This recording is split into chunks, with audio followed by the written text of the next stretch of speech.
Hi, and thank you so much for the invitation to speak with you today. I'm sorry that I can't be present at the event, but I felt that it was absolutely essential to signal this government support for elevating founders in London Tech Week.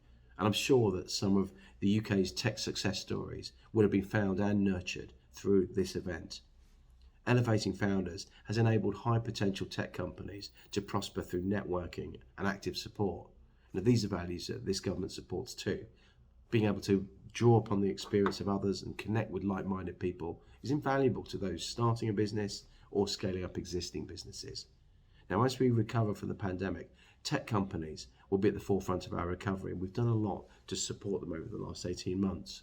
We faced our greatest peacetime challenge in the fight against the virus, and we've offered one of the most comprehensive support packages in the world, including our various job and loan schemes. The government has spent more than £400 billion protecting the economy. Our loan and job schemes have provided a lifeline to thousands of businesses across the UK. That's helped many of them survive the pandemic, and in the process, we've protected millions of jobs, including those in many tech businesses. Through loans like CBILS, the Large Business Loan Scheme, CLBILS, and the Bounce Back Loan Scheme, we've committed nearly £80 billion to secure jobs across the economy. Many of those will have been in tech companies or companies who contract with tech companies. We've also committed more than £67 billion to support 11.6 million jobs through the Coronavirus Job Retention Scheme, the furlough, and more than £25 billion to support over 9.1 million grants. As of the 16th of July of this year, the Bounce Back loans have seen 1.5 million loans approved, worth over 47.4 billion quid. CBILS, there's been 109,000 of those, worth over 26.4 billion pounds, and the large CLBILS has seen 753 loans approved, worth over 5.6 billion pounds.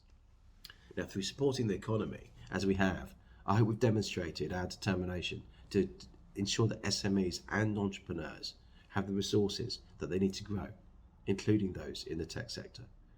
Through the Startup Loans Company, the government has provided loans and pre and post application support to new entrepreneurs, including a year of free business mentoring for successful applicants.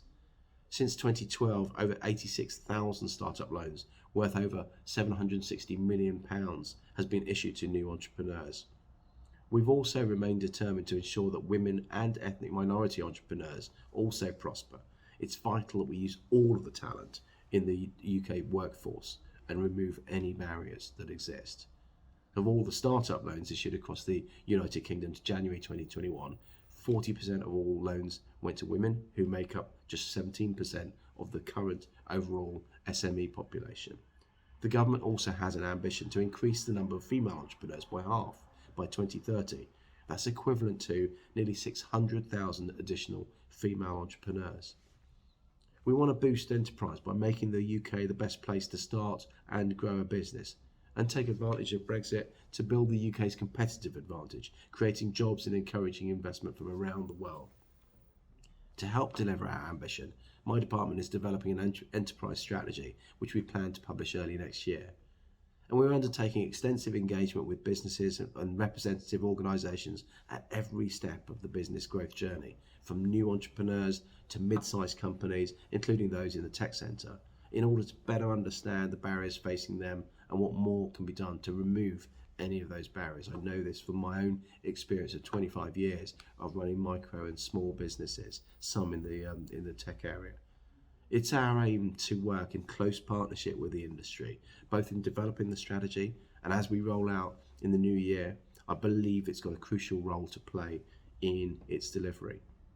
We want to increase opportunity by levelling up economic activity across the country, creating a more resilient and fair, flexible workforce. When I talk about levelling up, my favourite definition of that is that potential is equally distributed around the country, but opportunity isn't. When I was in Lancaster just recently, I saw a digital startup centre there in Fraser House in an old council building, which allowed digital startups to entrepreneurs to be able to not have to leave Lancaster to go to their nearest city, let's say Manchester or somewhere like that, let alone have to come down to London. So each area in the geography of our great country, people should be able to flourish in setting up a business, especially in the exciting tech sector. We want to drive up productivity. We want to create high value, better paid jobs by boosting our world-class sectors, such as those in tech. And we're determined to create an infrastructure to enable technology and business to thrive. So the government's committed to increasing economy-wide investment in research and development to 2.4% of GDP by 2027. The R&D roadmap that we published in 2020 sets out how that will be achieved. We're also increasing government spending to £22 billion for scientific research of all kinds, and we need to use those billions of state spending to leverage the many more billions from the markets. As part of our plans to ensure that business and technology has the right infrastructure to succeed, we'll establish a new Office of Science and Technology Strategy. Its purpose will be to support ministers to use the UK's science and technology power in a strategic way and at the pace required to tackle global and national challenges. We'll also invest at least £800 million to set up an independent body for high-risk, high-reward research, the Advanced Research and Invention Agency, ARIA, which will back breakthrough technologies and basic research through experimentation. The government's plan for growth, as well as the digital national data strategies, are core components of creating this environment. The launch of Help to Grow Digital later this year, as announced in our plan for growth, will aid this. This aims to support 100,000 small businesses to adopt digital technologies that will save them time and money, helping them recover from the pandemic. The launch will sit along the launch of Help to Grow Management, which helps to grow the conditions and create the conditions for businesses to adopt innovation and giving them the skills and support to scale successfully. To equip the next generation, we've created the National Centre for Computing Education, which has been backed by £84 million to improve computing teachers' subject knowledge.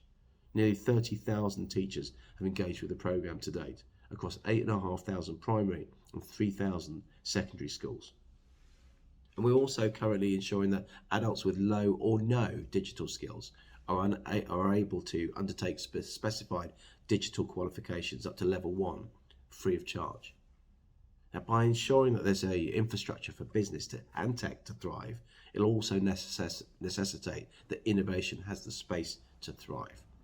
Innovation is a top priority for government. It's going to be crucial to our economic recovery from the pandemic and our long-term prosperity.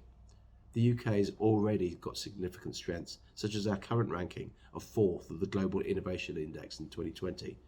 However, we recognise that we must do so much more to maximise our potential in this area. Our determination to push this forward can be seen most recently in our published innovation strategy. We'll establish a new innovation missions programme to tackle some of the most pressing challenges confronting the UK in the coming years. Innovation missions will stimulate and harness innovation to tackle some of the nation's most pressing challenges, while at the same time building UK competitive advantage, establishing our status as a global science superpower, and promoting economic growth across the country.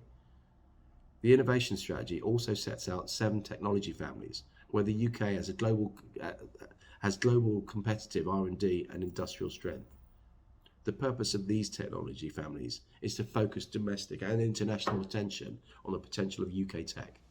This in turn will strengthen our ability to build back better and tackle some of the UK's most critical challenges. But also this government recognises the power of London to help this country succeed. As the Minister of London, I'm helping to ensure that the government is working with stakeholders across our city to strengthen our investment offer and to bring future investment here into London. London's a key destination for inward investment, and we want to make sure that we level up the UK by ensuring that we attract more foreign direct investment projects, leading to increased employment and productivity across all of the regions of the UK. The government wants to use London's status as a world city to promote secondary expansion across the UK by companies that have initially established themselves in London.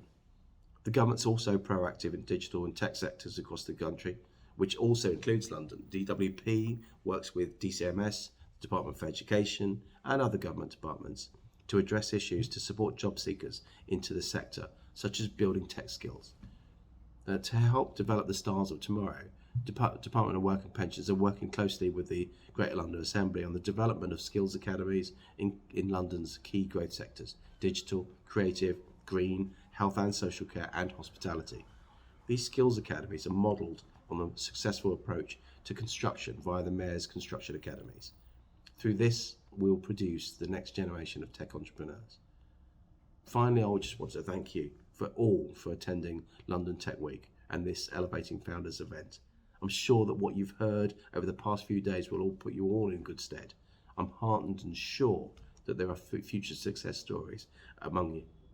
Let me just assure you that the government will do all we can to ensure that tech entrepreneurs thrive as we build back better.